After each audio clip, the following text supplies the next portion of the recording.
Hello everybody and welcome to Legal Logics. आज के इस वीडियो में हम डिस्कस करने वाले हैं ऑल इंडिया बार एग्जामिनेशन के बारे में और साथ ही साथ अब इस एग्जाम में सिर्फ और सिर्फ 15 दिन बचे हैं। तो क्या ये पॉसिबल है कि एआईबी के लिए 15 दिन के अंदर प्रिपेयर किया जा सके?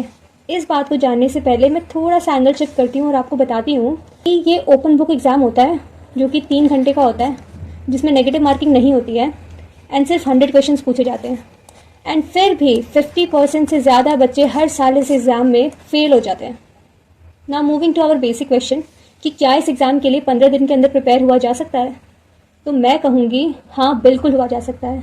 अब देखिए, जो भी बच्चे एआईबी के एग्जाम में अपीयर होने वाले हैं उन्होंने या तो अपने 3 साल की डिग्री कंप्लीट की होगी लॉ की, या तो 5 साल की। अब ये 3 साल और 5 साल की डिग्री में उन्होंने थोड़ा बहुत भी अपने लॉ के सब्जेक्ट्स पे फोकस किया होगा, तो उनको आइडिया होगा लॉ के सब्जेक्ट्स के बारे में, लॉ के टॉपिक्स के बारे में और साथ ही साथ अपने क्वेश्चन के बारे में। तो डेफिनेटली 15 दिन के अंदर प्रिपेयर होना इनफ है अगर आप इस वीडियो में दिए गए सारे पॉइंट्स को अच्छे से फॉलो करते हैं। तो आज के इस वीडियो में हम डिस्कस करने वाले हैं कि कैसे हम 15 दिन के अंदर अपने आप को स्मार्टली प्रिपेयर कर सकते हैं फॉर आवर एआईबी एग्जाम। तो चलिए शुरू करते हैं इस वीडियो को विदाउट वेस्टिंग एनी टाइम। सबसे पहले आपको राइट बुक्स अरेंज करनी है। अब राइट बुक से मेरा मतलब है कि एग्जाम हॉल में हर तरह की बुक्स ले जाना तो अलाउड है नहीं, सिर्फ आपको एक स्पेसिफिक टाइप की बुक्स अलाउड होती हैं एग्जाम हॉल में, जो कि है बेयर एक्ट। अब वो बेयर एक्ट भी विदाउट शॉर्ट नोट्स होनी चाहिए according to the guidelines of bar council of India. But हाल ही में बार काउंसिल ऑफ इंडिया ने नोटिफिकेशन में कहा कि bare act with short notes या downloaded copies of bare act भी अलाउड हो जाएंगी, but on request of some candidates. अब ध्यान रहे, यहाँ पे रिक्वेस्ट की बात हुई है। अब रिक्वेस्ट एक्सेप्ट भी हो सकती है, डिनाई भी हो सकती है।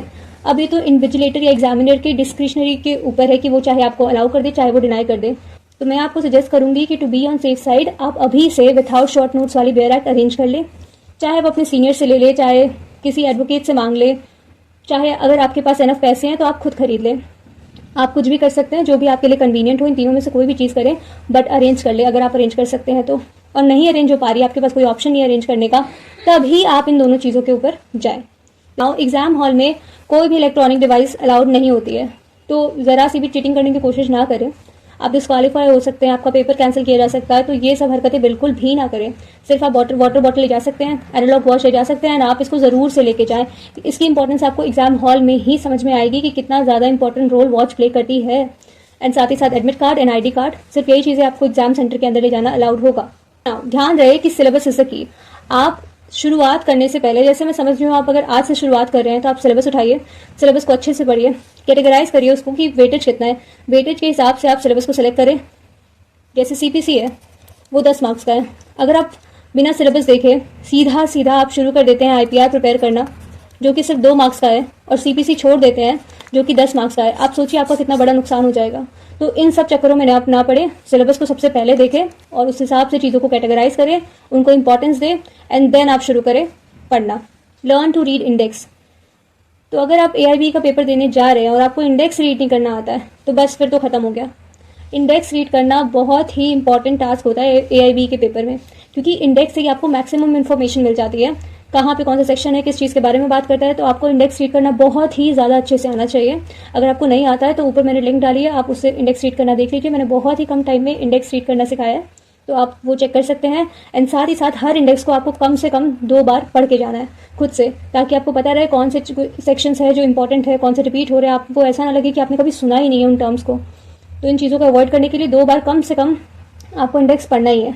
Now moving to our 4th topic, जो कि है प्रीवियस ईयर क्वेश्चन पेपर। ये तो मतलब कितना इंपॉर्टेंट है मैं आपको बता भी नहीं सकती। This is like the most important thing to do. पिछले साल के पेपर उठाइए, लगाने बैठ जाइए। अब इससे क्या होगा ना कि आपको क्वेश्चन पेपर का आइडिया मिल जाएगा, इंपॉर्टेंट सेक्शंस पता लग जाएंगे, पेपर किस किस एरिया से उठ के आ रहा है, पेपर में कहाँ कौन से एरियाज है जो कि इंपॉर्टेंट है वो पता लग जाएंगे, पेपर का लेवल कैसे होता है। अभी अगर आपने पेपर देखा नहीं है तो आपको अंदाज़ा कैसे रहेगा कि पेपर एकदम टफ होता है, ईजी होता है। आपको ये सारी चीज़ें पता लग जाएंगी प्रीवियस ईयर क्वेश्चन लगाने से। अब देखो, अब अगर आप 15 दिन के अंदर प्रिपेयर कर रहे हैं तो आपके लिए 15 दिन में प्रीवियस ईयर पेपर लगाना, पूरी किताबें पढ़ना बहुत मुश्किल काम होगा। तो मैं आपको बताती हूँ कि आप सिर्फ लास्ट के 5 दिन क्वेश्चन पेपर लगाने के लिए छोड़िए, बाकी के 10 दिन आपको सिर्फ और सिर्फ सब्जेक्ट पर ध्यान देना है। तो अभी तो प्रीवियस ईयर पेपर उठाने की कोई ज़रूरत नहीं है। आखिरी के 5 दिनों में आप पेपर उठाइए, या तो आप एक काम कर लीजिए, स्टार्टिंग के 5 दिनों में आप पेपर लगाइए और आखिरी के 10 दिन पढ़ने के लिए छोड़ दीजिए। आप इन दोनों में से कोई भी तरीका यूज़ कर सकते हैं जो भी आपके लिए यूज़फुल हो। Now coming to our 5th point, जो कि है क्रोनोलॉजी ऑफ बुक्स। अब एग्जाम हॉल में बहुत कम टाइम होता है जिसको आपको मैनेज करना होता है according to all the questions. अब अगर आपने बुक्स ही ऊपर नीचे रखे हैं, जिन सब्जेक्ट के क्वेश्चंस आप अटेम्प्ट करना चाहते हैं, जिसकी वेटेज ज़्यादा है, उसकी बुक्स आप आगे पीछे रख रहे हैं और बुक्स ढूंढने में ही आपको इतना टाइम लग जा रहा है, तो सोचिए आप बाकी बच्चों के मुताबिक कितना ज़्यादा टाइम अपना वेस्ट कर रहे हैं। तो इसीलिए बुक्स को एक सीक्वेंस में रखिए, उस हिसाब से जिस हिसाब से आप पेपर अटेम्प्ट करने वाले हैं। अब पेपर आप कैसे अटेम्प्ट करने वाले हैं ये आपको प्रीवियस ईयर पेपर लगा के पता लग जाएगा कि मेरा ये पोर्शन स्ट्रॉन्ग है। सपोज आपका कॉन्स्टिट्यूशन स्ट्रॉन्ग है, आप पेपर की शुरुआत पक्का से कॉन्स्टिट्यूशन से करिएगा। जो भी स्टूडेंट, मान लो आपका सीपीसी स्ट्रॉन्ग है, तो जिसका जो भी सब्जेक्ट स्ट्रॉन्ग है और उसका वेटेज अच्छा है, तो आप सिर्फ और सिर्फ उसी सब्जेक्ट से शुरुआत कीजिएगा। उससे आपका कॉन्फिडेंस बिल्ड होगा एंड फिर आप आराम से पेपर कर पाएंगे। तो उस बुक को ऊपर रखिएगा, फिर धीरे धीरे बुक्स के सीक्वेंस नीचे ऊपर करते जाइएगा। नाउ आई विल से कि don't over rely on books. अब ऐसा है कि आप हर छोटी चीज़ के लिए किताब खोल के देख रहे हैं, तो सोचिए आप अपना कितना टाइम वेस्ट करेंगे। इसीलिए मैं कहती हूँ कि ज़्यादा बुक्स के ऊपर निर्भर रहने की जरूरत नहीं है। सब अपना कोर्स करके आए हैं, रेलवे कंप्लीट करके आए हैं, तो ऐसा तो होगा नहीं कि आपको कुछ नहीं आ रहा है, सबको कुछ ना कुछ आएगा। तो आराम से अगर आपको किसी क्वेश्चन का आंसर आता है तो उसको टिक कीजिए, आगे बढ़िए।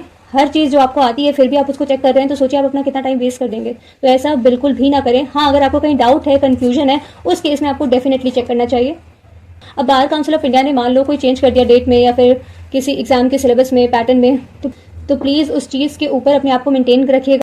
Get the passing percentage. Now अब इस एग्जाम में कोई टॉपर, कोई फर्स्ट, सेकंड, थर्ड, ये तो पोजीशन नहीं असाइन होते हैं। इस एग्जाम में बस आपको एक बेसिक पासिंग परसेंटेज जाने होते हैं, जो कि ओबीसी और जनरल कैटेगरी के लिए 45% है एंड SC ST डिसेबल के लिए 40% है। तो बस आपको इतने ही परसेंटेज लाने हैं और आप क्वालिफाई कर जाएंगे एग्जाम को।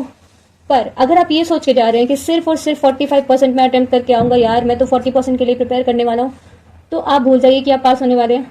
आप जरा से भी वर्ड से मिस हुए तो आप सोचिए आप सीधा सीधा फेल होने वाले हैं। तो ये तो बिल्कुल भी मत सोच के जाइएगा। आपको सोच के चलना है कि आपको अटेम्प्ट करने हैं सारे क्वेश्चंस। क्यों? कोई नेगेटिव मार्किंग है ही नहीं यार। जब कोई नेगेटिव मार्किंग नहीं है तो आपको याद रहे, आप ये बात गार्ड बांध दीजिए, आपको 100 के 100 क्वेश्चन अटेम्प्ट कर ही आने हैं। कोई नेगेटिव मार्किंग नहीं है, इसलिए एकदम आराम से 100 क्वेश्चन अपने पूरे के पूरे क्वेश्चन अटेम्प्ट करके आइए। स्टार्टिंग में टाइम मैनेज कीजिए, जो भी आपको आता है अच्छे से आप ढूंढ सकते हैं उनको प्रिपेयर कीजिए। तो स्टार्टिंग के 2.5 घंटे आप अपना क्वालिटी टाइम दीजिए हर सेक्शन को, बुक को, जो भी आपको अच्छे से आता हो उसको। बट जो लास्ट के 30 मिनट्स है ना, वो आप तुक्के लगाने में लगाइए आराम से। बट आपको मिस कुछ भी नहीं करना है, सारे क्वेश्चन अटेम्प्ट करने हैं 100 के 100। Now coming to basic understanding. देखिए, अगर आप AIB के एग्जाम में बैठने वाले हैं तो ध्यान रहे कि आपकी बेसिक अंडरस्टैंडिंग ऑफ लॉ होनी ही चाहिए। अगर आप ये सोच के चल रहे हैं कि सिर्फ और सिर्फ आपसे डायरेक्ट क्वेश्चन पूछने वाले हैं कि कौन सा सेक्शन क्या कहता है, तो नहीं, ऐसा नहीं है। आपको बेसिक अंडरस्टैंडिंग होनी चाहिए हर लॉ के सब्जेक्ट के बारे में। अब जैसे मान लीजिए एग्जाम में आप बैठे, आपसे पूछ लिया types of offence under CRPC, अब आप सेक्शन ढूंढने बैठ गए। ये नहीं करना है आपको। अगर आपको ऐसे क्वेश्चन आ रहे हैं तो इसके लिए आपको बेसिक अंडरस्टैंडिंग होनी जरूरी है, वरना आप इस क्वेश्चन को नहीं कर पाएंगे। अब टाइप्स ऑफ ऑफेंस बोला जाएगा तो bailable, non bailable, cognizable, non cognizable, compoundable, non compoundable, ये होते हैं। अब इससे क्वेश्चन कैसे आ सकते हैं आराम से? कितने टाइप्स होते हैं? 8 टाइप्स होते हैं, 6 टाइप्स होते हैं, 4 टाइप्स होते हैं। तो आपको इसका आंसर देना पड़ेगा। आप कहाँ से देंगे अगर आपको पता ही नहीं लगेगा? कहीं मेंशन ही नहीं है चीज़। तो इसलिए एक बेसिक अंडरस्टैंडिंग ऑफ लॉ होनी बहुत ज़रूरी है। इसलिए मैं कहती कि आप इसको 10:5 के रेशो में अपने 15 दिनों को डिवाइड कर दें। स्टार्टिंग के 10 डेज में आप बेसिक अंडरस्टैंडिंग ले लॉ की, जिससे आप आराम से प्रिपेयर कर लेंगे। कोई बहुत हार्ड नहीं है, बेसिक नॉलेज बनाना बहुत ही ज़्यादा ईजी काम है। आपने वैसे ही 3 और 5 साल के अपने लॉ के करियर में इन सभी चीज़ों के बारे में पढ़ा है, तो आप एक बार करेंगे तो आपका रिवीजन आराम से हो जाएगा ना। जो 3 बहुत ही ज़्यादा इंपॉर्टेंट चीज़ें हैं, मैं आपसे कहना चाहूँगी कि आप टाइम मैनेजमेंट पे ध्यान दें, जो कि आपको 15 दिन के अंदर करना आराम से आ जाएगा। अगर आप रेगुलरली प्रिपेयर कर रहे हैं एंड जो मैंने बातें बोली है उनको फॉलो कर रहे हैं तो आप आराम से कर सकते हैं। एंड साथ ही साथ आप कॉन्फिडेंट रहिए। ऑफन क्या होता है ना, स्टूडेंट्स अपना कॉन्फिडेंस लूज कर देते हैं कि यार मैं तो नहीं कर पाऊंगा, ऐसा नहीं हो पाएगा। अरे क्यों नहीं कर पाओगे? मैं कह रही हूँ हो जाएगा, सब आराम से हो जाएगा। बस आप कॉन्फिडेंट रहो, खुद पर विश्वास हो तो कुछ भी कर सकता है आदमी। तो आप आराम से ये चीज़ कर सकते हो, ठीक है। एंड साथ ही साथ study as much as possible. कोई भी काम है अभी कुछ दिनों के लिए छोड़ दो एंड सिर्फ और सिर्फ पढ़ाई पर फोकस करो, आप आराम से क्वालिफाई कर जाओगे। And in the end I will say all the best to you all. अच्छे से प्रिपेयर करो, मुस्कुराते रहो। आपको इतनी अच्छी अपॉर्चुनिटी मिली है इस एग्जाम में अपीयर होने की। खुशी खुशी एग्जाम की प्रिपरेशन करो, खुशी खुशी एग्जाम हॉल में जाओ एंड अच्छे से अपना बेस्ट देकर आओ। Thank you for watching this video. I hope आपके लिए वीडियो यूजफुल हो और आपको कहीं ना कहीं मदद मिली हो।